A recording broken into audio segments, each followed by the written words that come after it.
কোথায় দরবাসরের কথা শোনা যেত, কোথায় দরবাসরের কথা শোনা। আসসালামু আলাইকুম, আশা করি সবাই ভালো আছেন। ইনশাল্লাহ আমিও ভালো আছি। আজকে দুদিন যাবত ভিডিও বানাতে পারি না।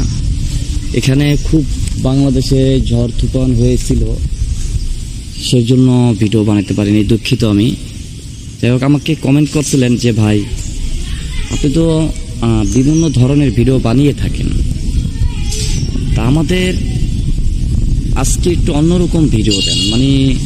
আমরা জানি এই যখন একটি মানুষ যখন বিভিন্ন জায়গায় যায়, যেমন গাছগাছালিতে যাক, যেমন বাগানে যাক, সন্ধ্যা দুপুরে অনেক জায়গায় যেয়ে থাকে, সেখানে কিছু কিছু জিনিস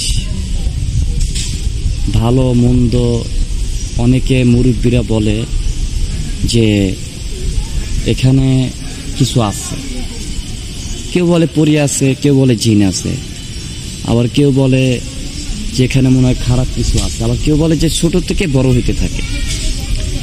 দেখেন, বিভিন্ন জায়গায় গেলে, এরকম ধরেন জায়গায় গেলে অনেকে অনেক কিছু দেখতে পায়। কুত্তা রূপে দেখতে পায়, বিলাই রূপে, বিলাই হঠাৎ করে একটা খারাপ জিনিস বিলাই থেকে মানুষ হয়ে যায়, বিভিন্ন ধরনের আনামত আল্লাহ পাক দেখাই থাকে।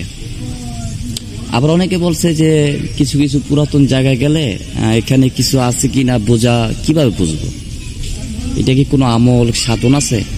ভাই, আমার অভিজ্ঞতা থেকে, আমার যে অভিজ্ঞতা, যেমন আপনাকে দোয়ার মুরগি দোয়া, আল্লাহর অলির উসিলায় আমি আল্লাহর অলির উসিলা, আমার মুর্শিদ উসিলায় আমার আল্লাহ পাক অনেক কিছু দিয়েছে। আর আমাকে যাই দিয়েছে, আমার অভিজ্ঞতা থেকে আমি বলি, সবই হলো গিয়ে সাধনে, সারা কিছু হয় না। দেখেন, যখন আপনার ভিতরে গাইবে যে হ্যাঁ এখানে কিছু আছে, কিংবা আপনি ভিতর থেকে মনের থেকে একটা জব আসবে যে ওখানে যাবো না, এখানে আমি বসবো, ওখানে আমার যেতে ভালো লাগতেছে না, এখানেই বসবো, এখানে কিছু একটা আছে, এরকম যদি মনে গাওয়ায়, তাহলে ভাববেন যে অবশ্যই আপনার ভিতরে কাজ করতেছে এই জন্য যেখানে ভালো মন্দ কিছু আছে। এটাই সত্য। আর সাধন ভজন ছাড়া কিন্তু কেউ কিছু করতে পারে না, সাধন ভজন ছাড়া কেউ কিছু হতেও পারে না। এখন সাধন করতে হলে আমি যে নিয়মটি বলবো, এই নিয়মটি যদি আপনি শুনেন, অবশ্যই আপনি একটি ভালো রেজাল্ট পাবেন।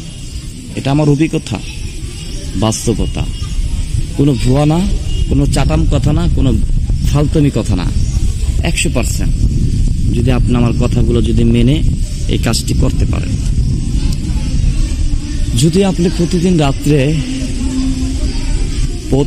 রাত্রে যদি আপনি শুয়ে মনে মনে সূরা ইখলাস পাঠ করবেন, এটা হলো একটা আমল। আর সাধনের এই ভিডিওতে দুইটা জিনিস দিয়ে দিতেছে, এই জন্য একটি আমলের, একটি সাধনের, দুইটাই রুহানি শক্তি বাড়ায়। এক জায়গায় গেলে আপনি বুঝতে পারবেন যে আপনার এখানে, যেমন আমি এই জায়গাটা আছি, দেখেন, এবার এই জায়গা আমি খাড়িয়ে আমার ভিতর থেকে আমার মনের থেকে আমি বুঝতে পারবো যে এখানে কিছু একটা আছে কিনা। ইনশাল্লাহ আল্লাহ পাক আমাকে বুঝাই দিবে। অনেকে ইউটিউবে ভিডিও থেকে বলতে পারে যে ভাই ফালতুমি ভিডিও ছাড়েন। আসলে কি, যারা আধ্যাত্মিক মারফত আল্লাহর অলির হাত ধরে চলে, তাদের হিসাবটাই ভিন্ন ভাই, তাদের সাথে আপনার হিসাব মিলবে না।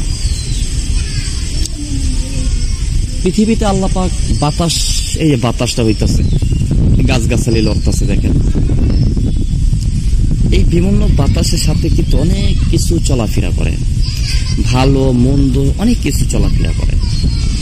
সেই জন্য আমি বলবো কি, আগে সূরা ইখলাসটা পাঠ করে মনে মনে পাঠ করতে থাকেন, চোখ বন্ধ করে। যদি ও রাত্রে আপনি 1 দিন 2 দিন 3 দিন করেন, যদি কিছু স্বপ্নে না দেখতে পান, 1 দিন 2 দিন 3 দিন আপনি একলা করে ঘুমান, যে পর্যন্ত ঘুম না আসবে সে পর্যন্ত সূরা ইখলাস পাঠ করতেই থাকবেন। অনেকে দেখবেন যে প্রথম দিন পাঠ করতেছেন, তাপ করে ঘুমাই গেছেন, আবার দ্বিতীয় দিন করতেছেন, দেখেন ঘুমাইতেছে না, ঘুম আসতেছি না, সূরা ইখলাস পাঠ করতেছেন, ঘুম আসতেছে না। তাহলে ভাববেন আপনি আপনার ভিতরে রুহানি শক্তি ঢুকতেছে। 100% কোনো বাটপারি সিটারে আমিরানা সুরেশিরানা ভিডিও বানাই না। আজ পর্যন্ত সিটারি বাটপারি কারোর সাথে করিও নেই, আর সিটারি বাটপারি ভিডিও আমি পছন্দ করি না, বানানো পছন্দ করি না। তারপর এটা হলো কি আপনি ঘুমানোর আগে মানে শুয়ে কাজটা করলেন। এবার আপনি মোরাকাবা মুশাহাদা বসতে হবে। মোরাকাবা মুশাহাদা বসে চোখ বন্ধ করে 5 মিনিট কতগুলো খেয়াল করেন, কারণ এগুলো গুরুত্বপূর্ণ কথা। কারণ এক জায়গায় গেছেন, এদিকে কিছু আছে কিনা কিভাবে বুঝবেন? কোনো আসন নিয়ে বসতে হবে না। অনেকে দেখবেন আসন নিয়ে বসে হাজির করে তারপর বলে, আপনার আসন নিয়ে বসতে হবে না। আমার পীর সাহেবকে বলতাম যে গুরু বাজান, আমি যে কোনো মানুষের ভিতরে কি চলে কি ঘটে এগুলো আমি কি জানতে পারবো? আমার মুর্শিদ চান বলছে, দেখো বেটা, বলার থেকে দেখাটাই, অনুভব করাটাই আর দেখাটাই হলো বিশ্বাসী। তুমি অন্যের মনের কথা জানতে চাও কিংবা তুমি জানবে, এটার জন্য তোমার প্রচুর আমল করতে হবে, প্রচুর সাধন করতে হবে। যে আমার দরাদমে আমার এই আল্লাহর ওলি এখনো আছে, কানি আছে, ধরা ছোঁয়ার বাইরে কারোর সাথে সহজে ধরা দেয় না। তো আসলে কষ্টে ফল আমি পাইছি।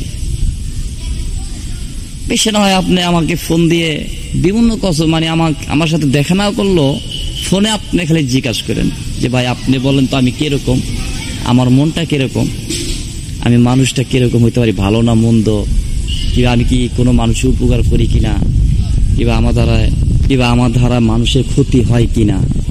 আপনি আমাকে ফোন দিয়ে জিজ্ঞাসা করেন। আমি যদি না বলতে পারছি তাহলে আপনি বুঝছেন যে রানায় সুরেশ্বরী রানায় ভুয়া।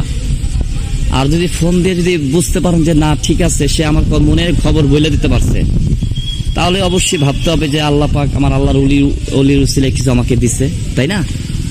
অনেক জায়গায় আমি যাই, অনেক জায়গায় আমাকে বিভিন্ন জায়গায় নিয়ে যায়, অনেকে পরীক্ষা করে। এরা বলে যে আপনি এমন একটি লোক ধরা ছোঁয়ার বাইরে। ভিডিও বানাই তো, ভিডিওতে অনেক কিছু শেয়ার করি, হয়তো আপনার কাছে ইজ্জত পাই না। বিভিন্ন জায়গায় যাই, এই দেখেন আমি একটা গ্রামে আছি, এই গ্রামটা কিন্তু আমার নিজস্ব না, আমি একজন রোগী দেখতে আসছি। তো আমাকে বিভিন্ন জায়গায় মানুষে কেন নেয়, ওরকম ফল পায়, আর অদ্ভুত কথা আমি বলতে পারি, তাদের সাথে মিলে যায়, সেই জন্য আমাকে তারা ছাড়তে চায়। যাই হোক, আপনি প্রতিদিন শোয়ার আগে ওই আমলটি করবেন, সূরা ইখলাস আর মোরাকাবা মুশাহাদা প্রতিদিন করেন, ধ্যান সাধন করেন। আর এই ভিডিওটা অনেক বড় হয়ে যেতেছে, ধ্যান সাধন কিভাবে করতে হবে না করতে হবে এর জন্য আমার এই চ্যানেলের অনেক ভিডিও আছে, কেমনে ধ্যান সাধন করবেন, কেমনে মন স্থির হবে, কিভাবে মার্ফত সাধন করবে, সব আছে। ভিডিওটি বাড়াবো না। তা আজকে এই কথা আর কিছু কথা বলিনি। যেমন আমি রুগী দেখতে আসছি, এখানে একটি বাচ্চা, ছোট বাচ্চা, মানে বয়স কত হবে, 4-5 বছর হবে। এই বাচ্চাটি কথা বলে না। এতগুলা তাবিজ দিয়ে রাখছে, বিভিন্ন ফকিরেদার দিয়া তাবিজ দিয়ে রাখছে। আমি দেখে আমার মাথা নষ্ট। এত বাচ্চা 4 বছর 5 বছর হয়ে মানে পড়ছে, এরকম বাচ্চা যদি এতগুলা তাবিজ দিয়ে রাখে, এই বাচ্চা কিভাবে চলে? তাবিজে কিন্তু একটা টান আছে, মানে তাবিজে কিন্তু একটা আগুন আছে, মানে একটা টান। অনেক বড় বড় মানুষরা একটু কুলাতে পারে না, আর এরকম বাচ্চা এই এতগুলো তাবিজ, তাও কাজ হইতেছে না। সেই জন্য আসলাম, দোয়া করেন যেন বাচ্চাটা ইনশাল্লাহ আল্লাহ পাক আমার উসিলা ভালো করে দেয়। আর আপনি যে কোনো সমস্যার সমাধানের জন্য, যে কোনো চিকিৎসার জন্য আমাকে ফোন দেন, ইনশাল্লাহ ফল পাবেন। আর যে সাবধানটির কথা বললাম করেন, ইনশাল্লাহ ভালো ফল পাবেন। এ বলে বিদায় নিচ্ছি। সবাই ভালো থাকবেন, সহি সালামত থাকেন। আসসালামু আলাইকুম। আমাদের ভিডিওটি ভালো লাগলে অবশ্যই চ্যানেলটিকে সাবস্ক্রাইব করে রাখুন, পাশে বেল আইকনটি ক্লিক করে দিন ও আমাদের নতুন আপডেট ভিডিও পেয়ে যাবেন। তো সবাই ভালো থাকবেন, ধন্যবাদ।